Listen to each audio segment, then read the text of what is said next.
አንተ ስነ ስርዓት ያለህ ነህ። በውጪ እህትህ የምትለቃቸው ቪዲዮዎች ደስ አይሉ። ሌላ ወንድ ከባሌ ውጪ ልቤን ይወስዷል ብያላክ። የጡቷ ጭራሽ ወረደ። የሀዞማ ጡቷ ወረደ። ሊመስልሽ የሚችለው ልጅ አርግዘሽ ሳይሆን ምግብ ሳይስማማሽ ነው። በቃ ምግብ አይስማማኝም። በኩሽና የምትገባ ከሆነ ጸጉሯን ተሰርታ ጥፍሯን ተሰርታ ማስወረድ ምናምን የሚባለው ሀሳብ በተአምር አልመጣም። ተንቀለቀለች። ምንድነው ፋይዳው ብዬ ሳየው ምንም ሸክም ነች ይቻላል። ስለዚህ ውጪውን ስንል የቤታችንን እናጣለን። የኛ ሀገር ምግብ ይሸታል። ሙሉ አካላችሁ ነው የሚሸተው። ድጋሜ ሻወር መውሰድ አለባቸው። ዲቦና ጃኮ ተገናኙ። ከስር ይጽፉላታል። ነገር ለማድረግ ለኔ ብላ ቡኮ ለማብኩ አበረታታ። ምን ተቀላቢ ነሽ አንቺ? ምን ትሰሪያለሽ? የኢቢኤሱ ጋዜጠኛ ስለ ቲክቶከሯ እናት ምስክርነቱን ሰጠ። የሌላ ሰው የአንገት ጠረን ይናፍቀኛል ብያስ ምንድነው ጥፍሯ ምናምን ትላ አንቺ ጥፍርሽን እንደ ጩቤ ያሹለሽ ብትበይ ቲና ልጇ ዴዚን እንደሚሰበር እንቁላል ነው የምት ሰላም ቤተሰቦች እንዴት ናችሁ? ዛሬም እንደተለመደው በአነጋጋሪ ጉዳዮች ተመልሰን መጥተናል። የአዶናይ ቤተሰብ በተለይ ለአዶናይ እንግዲህ ትንሽ ጫን ያለች ማስጠንቀቂያ ተሰጥተዋለች። እሱን ጉዳዩ ዛሬ በሰፊው የምናወራበት ይሆናል ማለት ነው። ልክ እንደዛውም ደግሞ በዚህ ዘመን ያሉ ሴቶች ምን አይነት እንትን ላይ እንደደረሱ ደግሞ የሚያሳይ አንድ ቪዲዮ አለ። እሱ ነገር አሁን በጣም ብዙ ሰዎችን እያነጋገረ ይገኛል። በሱ ቪዲዮ ዙሪያ እንግዲህ ብዙ የምናወራ ይሆናል። ቪዲዮን ከመጀመራችሁ በፊት ይሄ ቪዲዮ ለብዙ ሰዎች እንዲዳረስ ላይክ ማድረግ እንዳትረሱ። በዛ ላይ ደግሞ ሁላችሁም ይህንን ቻናል ሰብስክራይብ እያደረጋችሁ ስለሆነ በጣም ነው የማመሰግነው። ቀጥታ ወሬ ሳላበዛባችሁ ወደ ቪዲዮ። እመቤቴን ነው የምላችሁ። እመቤቴን የጡቷ ጭራሽ ወረደ። የሀዞማ ጡቷ ወረደ። ተንቀለቀለች። የምትይዘው የምትጨብጠው አቃታት ተሳናት። በቅዱስ ገብርኤል እጇ ተንቀጠቀጠ። አባቴ ቅድም ቢቢ ደውሎልኝ አልነበረ አላለችም እኮ ጭራሽ እየተጫወትኩ ነው ነበረ። ዞማ ጡት ውዶቼ ነግራችሁ የለ ምን አዲስ ነገር? አረ ምንም አልሆነችም እንዴ እየጨፈረች አይደል እንዴ? ምን አዲስ ነገር አለ ታውቃለች? ምን አዲስ ነገር አለ ማለት ጀመረች። ከዛ በኋላ እንትኖቿ እነዚህ ደረቅ ሳር የሚበሉት በጎቿ እነሱ ደግሞ እንዴ ነገርንሽ እኮ ዲቦና ጃኮ ተገናኙ። ከስር ይጽፉላታል። ማንም አይሰማት እየሰማች እኮ። ከዛ እንትኑን አረገችው። ይሄ ምንድነው እሱ ሴትዮዋ ባይዘው የትን እንዳይላት በዚህ ማለት እንደዚህ ያወራች ሰርጀሪ በህይወቷ ምንድነው ፍሊተር ቀይራ ማታውቀው ፍሊተሩን ቀየረችው። ውዶቼ እንደዚህ ይሻላል ታረጓለች። እንትኑን ሜካፑን እንዴ ስፖንጁ ጉንጯን በስቶ ሊገባ ጉንጯን ውዶቼ እዚህ ጋር እኮ ደስ አይለኝ ትላለች አልኳችሁ ትንፋሿ። ከዛ በኋላ አንዱ ከስር ጠንከር በይ ቆፍጠን በይ ይላታል። ከዛ ደግሞ ሞዴሬተሮቿ ቤታ ውጪ እውነት እኮ ነው ውዶቼ።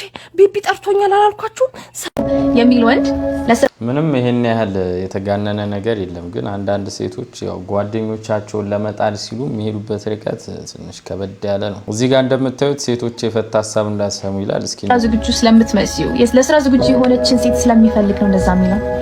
ምክንያቱም አሁን ሴቶች በተፈጥሮ ኖርማሊ ኩሽና የምትገባ ከሆነ ጸጉሯን ተሰርታ ጥፍሯን ተሰርታ አሪፍ ልብስ ለብሳ አይደለም። ምክንያቱም የኛ ሀገር ምግብ ይሸታል ብዙ ጊዜ ላይ ሙሉ አካላችሁ ነው የሚሸተው። ድጋሜ ሻወር መውሰድ አለባችሁ አይደለም ጸጉራችሁን ተሰርታችሁና ያ ለሱ እንዲኬት ምንድነው የሚያደርገው? በቃ ሁሌ ሬዲ ላይክ ሺዝ ኦልዌይስ ሬዲ ምግብ ለኔ ለመስራት ልብሴን ለማጠብ የሆነ ነገር ለማድረግ ለኔ ብላ ቡኮ ለማብኩ ብላ ያስባል።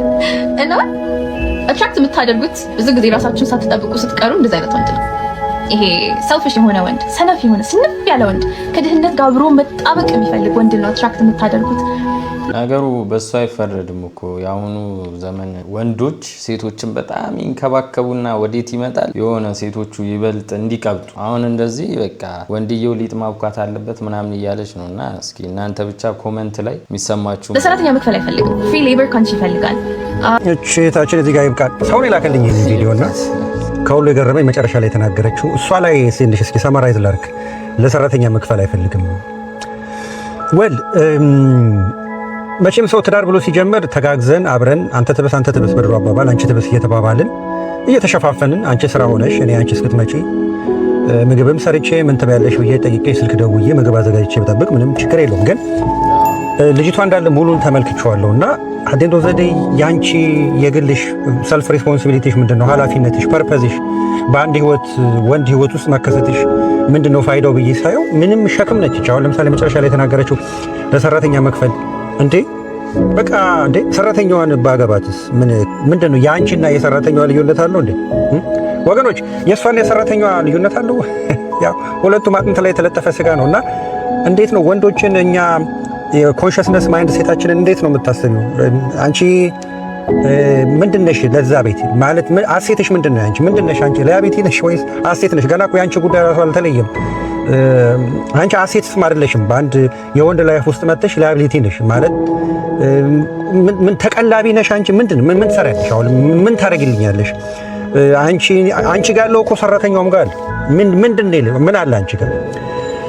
ይሄ ነው። ግን በዚህ አጋጣሚ ይሄ እሷ የምትናገረው ንግግር የብዙ እህቶቻችን ሀሳብ ነው ብዬ እኔም አላምንም። ይሄንንም በቸም ሁላችሁም ታውቁታላችሁ ብዬ አስባለሁ። ግን በዚህ አጋጣሚ ከቅላችሁ ጋር የሆናችሁ ሴት እህቶቻችን እባካችሁ ቢስማርት። አንዳንዴ የሆነ ነገሩን ግልጽልጽ አድርጌ የምነግራችሁ በጣም ምስኪን የሆናችሁ እግዚአብሔር በፈቀደው እግዚአብሔር በወደደው መንገድ ሄዳችሁ ትዳር ይዛችሁ በሰላም በፍቅር ወልዳችሁ ከብዳችሁ መኖር ለምትፈልጉት በጣም ቁጭታለኝ። በጣም ደግሞ እናንተ ታሳዝኑኛላችሁ። ምክንያቱም በመሃል እንደዚህ አይነት አንኮላ ሴቶች መጥተው ማህበራዊ ቀውሱን ትንሽ ድብልቅልቅ አባቱን ስለሚያጠፉት ነው። ምን ማለት መሰላችሁ? አንዳንዴ ሬንሾን መረዳት ጥሩ ነው። ለምሳሌ ላትቪያ የምትባል ሀገር ባልካን የሚባሉ ወደዚህ በራሻ ጥግ ላትቪያ፣ ሩሜኒያ እንኳን ሳትሆን ሉቴኒያ ምናምን መጨረሻቸው ኒያኒያ የሚባሉ ሀገሮች በጣም የወንድ ልጅ እጥረት እዛ አካባቢ ችግር አለ። አሁን ለምሳሌ እዚህ ቪዲዮ ላይ ተመልከቱ። የአፍሪካዊ ላትቪያ ሄዶ ወንድ በጣም ብርቅ ከመሆኑ የተነሳ ያው አብሮት ሰልፊ ለመነሳት የሚያደርጉትን ግብግብ ታያላችሁ። ያው እዚህ ጋር እንደምትመለከቱት ማለት ነው። ከዚህ አመለካከት ጀርባ ያለው ምንድነው ስንል ጀስት ላይክ ማርኬቲንግ ሰፕላይና ዲማንድ የሚባል አለ። እናቱ አሁን አንቺ ሌላ እንቅልፍ ውስጥ ነው ያለሽው። ይሄን ነገር ወደ ኢትዮጵያ ኮንቴክስት እናምጣው። አሁን ለምሳሌ ኢትዮጵያ ውስጥ ወደዳችሁም ጠላችሁ ምናልባት የወንድ እጥረት የለም ልትሉ ትችሉ ይሆናል። ግን በእርግጠኝነት የምነግራችሁ የባል እጥረት ግን አለ። ወንድና ባል ይለያያል ያው እንደምታውቁትና የኢትዮጵያ ጋር ምንድነው ችግሩ? በተለያዩ ጊዜዎች አጠቃላይ ሬንሾን ካያችሁት ምናልባት በትክክለኛው የኢትዮጵያን የሪፕሮዳክሽን ወይንም የዚህ የፈርቲሊቲውን ሬት ስናሰላው ማለት ነው። ከዚህ በፊት አንስቼላችኋለሁ ይሄን ነገር እንደ ቀልድ እንዳታዩት። ኢትዮጵያ ውስጥ ሴቶች በደቂቃ 3 ነው የሚወለዱት። ኦኬ፣ ወንዱ ደግሞ ከዛ በታች ነው። ያ የተወለደው አድጎ ደግሞ ግማሹ ሰክሰስ የሚሆናል፣ አብዛኛው በስር በጦርነት በበሽታ በተለያዩ ሱሳሱሶች ለትዳር ብቁ ሆኖ ስለማይገኝ ወንድ ሆኖ ይኖራል እንጂ ባል ሆኖ ለመኖር አንዳንድ ነገሮች ያጥሩታል። ያን ስናነሳሳ እናንተ ከፍተኛ የሆነ አደጋ አለባችሁ ሴቶቻችን። ይሄንን ስል እንደዚህ አይነቷን ያው ተንከራታ ኖራ የምትሞት ነች። ምክንያቱም አዲስ ኦፍ ዘ ዴይ የወሬዋ መጨረሻ ጥርሷ ምንድነው ጥፍሯ ምናምን ትላ አንቺ ጥፍርሽን እንደ ጩቤ ያሹለሽ በጪ ነኝ ምን ታደርጊልኛለሽ? አንቺ እኮ ጀስት ፕሮፐር ሸክም ነሽ። ምንም የምትሰሪው ነገር የለም። ሶ በአንቺ በኩል የሚመጡ ልጆችንም እንዴት አድርጌ ነው ማሳደገው? እነሱንም ገና ሴት ልጆች ካሉኝ ካንቺ አንቺም ገና በ8 በ9 ዓመታቸው ቁጭ ብለው ካንቺ ጋር ጥፍርሽን ሊገዘግዙ ነው ወይስ እንዳንቺ ሰነፍ ሆነው ከጥፍራቸው ውስጥ ከዚህ ከአርቲፊሻል ጥፍራቸው ውስጥ ቆሻሻቸውን ሊያወጡ ነው በስቴኪኒ? ሶ አሁን ከዚች ልጅ ጋር ምንም አይነት ፊውቸር የሚኖረው ወንድ አይኖርም። እኔ እርግጠኛ ነኝ እቺን ልጅ እኔ ያገባታለሁ የሚል የለም። አሁን ምክንያቱም ብዙዎቻችሁ የምትሸወዱት ምንድነው አዳርና ትዳር ለይታችሁ አታውቁም። ብዙዎቻችሁ ለተወሰነ ጊዜ ሰው አብሯችሁ ሲሆን ያው እንደምታውቁት ነው፣ አዳር ነው፣ ትዳር አይደለም። ሶ ምን ለማለት ፈልጌ ነው፣ ምስኪን ሴቶቻችን እንደዚህ አይነት ነገር እያያችሁ ኮንፊውዥን ውስጥ እንዳትገቡ።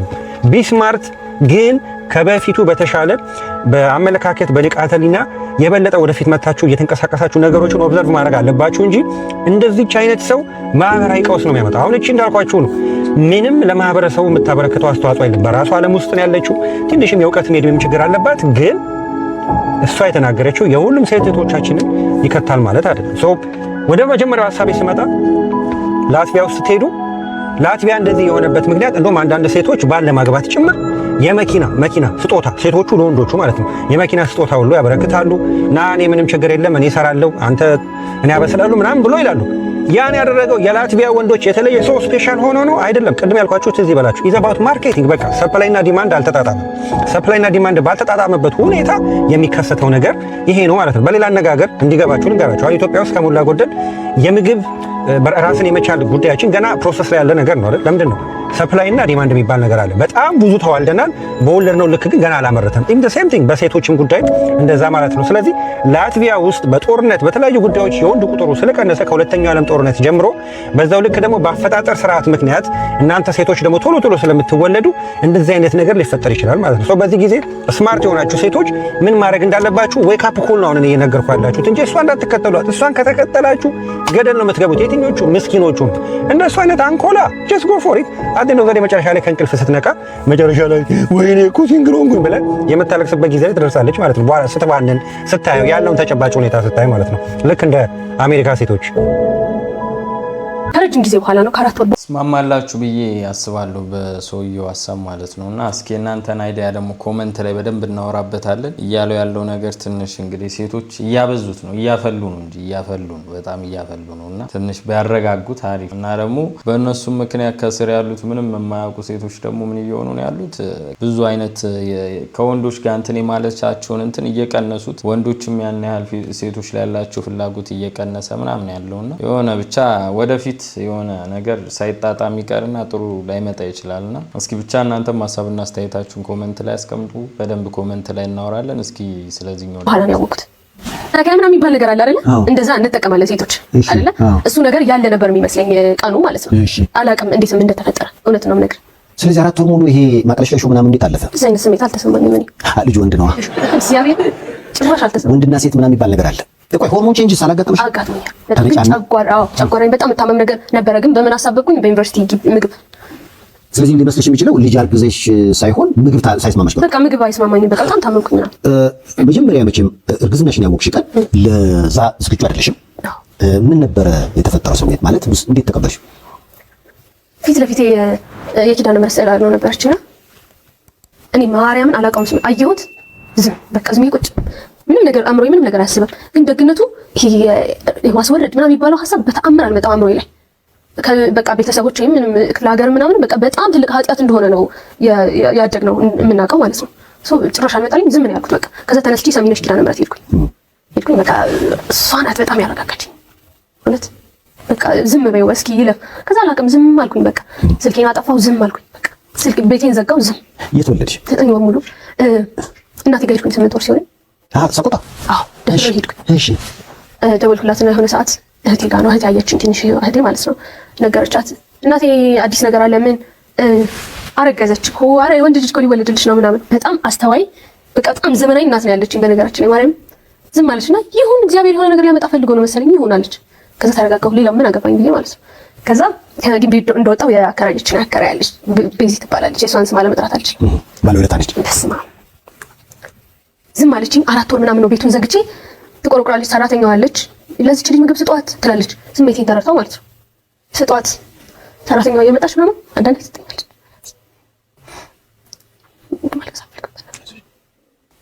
አልፏል። በጣም ነው የምወድት ማርያምን። እሷ አታውቅም እኔ ላይ ምን እንዳሳደረች ምናምን።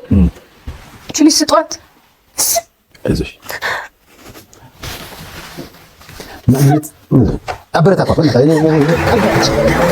በህይወቴ አንዲት ቀን ሌላ ወንድ ከባሌ ውጪ ልቤን ይወስዷል ብዬ አላውቅም። የሌላ ሰው የአንገት ጠረን ይናፍቀኛል ብዬ አስቤ አላውቅም። ኧረ ወገን ምን ላይ ነው የደረስነው? ምንድን ነው እየሰማንስ ያለ ነው የሚያስብለው? ዛሬ ግን መላኔ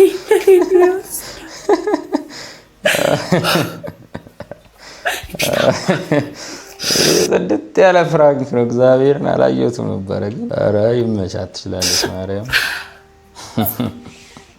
ይሄን መልእክት አዶናይ ሜንሽን ብታደርጉልኝ ደስ ይለኛል። አንድ ሴት ልጅ እንዳለው አባት አንድ ነገር ልንገርህ፣ እህትህ የምትለቃቸው ቪዲዮዎች ደስ አይሉ። አንተ ስነ ስርዓት ያለህ ነህ፣ በውጪ ብዙ ሰዎችን የምትረዳ ነህ። ቤት ያለው ነገር ግን እንዳይበላሽብህ። ፍሪደም ምናምን ልትል ትችላለህ። ኖ ኢትዮጵያ ውስጥ አልተለመደም። አብዛኛው የኢትዮጵያ ሕዝብ የሷን ቪዲዮ አይቶ ምን ሊል እንደሚችል ልንገርህ። እኔ ወይኔ የኔ ልጅ ብትሆን የኔ እህት ብትሆን ወገብ አገዷን ብዬ ተራማጅ የነበረችውን ተሳቢ ተጎታች አረጋታለሁ ነው የሚልህ። እርግጠኛ ሆኜ ነው መነግሬህ። ቡዳ ታስበላታለህ። የምትለቃቸው ነገሮች ደስ አይሉ። ከሷ እድሜ አይጠበቅም።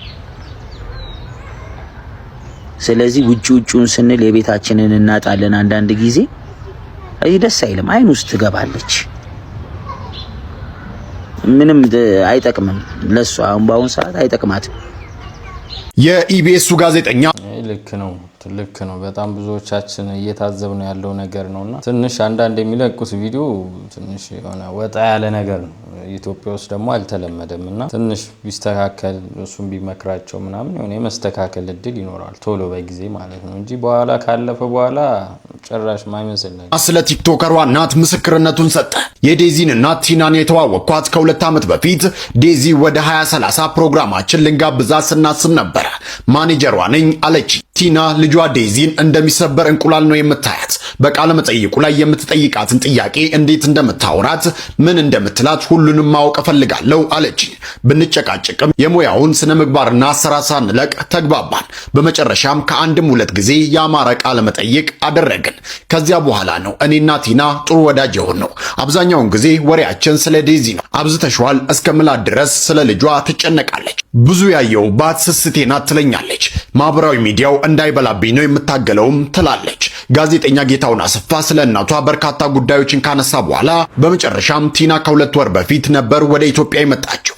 ያመጣውልህ ነገር አለ ላገኝ ስትለኝ እኔ ደግሞ ከሀገር ለመውጣት በረራ የማደርግበት ቀን በመቃረቡ በስራ ስለተጠመድኩ ቀጠሮ ከያዝን በኋላ በይቅርታ ሰረስኩ ይላል። ስትመለስ እንገናኛለን፣ ሬስቶራንት ለመክፈት እያሰብኩ ስለሆነ አብረን እንመርቀዋለን ብላ ከትህትናዋ ጋራ የድምጽ ምልክት ላከችልኝ። ይህን እየጠበቅኩኝ ዛሬ ማረፏን ሰማሁ። እጅግ በጣም አስደንጋጭና አሳዛኝ መርዶ ነው። ቲና በጣም ትሁት፣ ሰው አክባሪ፣ በልጆቿ የማትደራደር እውነተኛ እናት ነበረች። ፈጣሪ ነፍሷን በሰላም ያሳርፍልን። ለልጆቿ ለመላው ቤተሰቦቿና ወዳጆቿ መጽናናትን እመኛለሁ ሲል ጋዜጠኛ ጌታውን አሰፋ ይህንን መልእክት አስተላልፏል። ቤተሰብ እንዳያችሁት እንግዲህ ዛሬዎቹ ቪዲዮዎች እነዚህ ሊመስሉ ነበር። ያው እንግዲህ የእናንተን ሐሳብና አስተያየት ኮሜንት ላይ ማስቀመጥ እንዳትረሱ። ለዚህም ቻናል አዲስ ከሆናችሁ ሰብስክራይብ ማድረግ እንዳትረሱ። በሚቀጥለው በአነጋጋሪ ቪዲዮዎች እስክንገናኝ ድረስ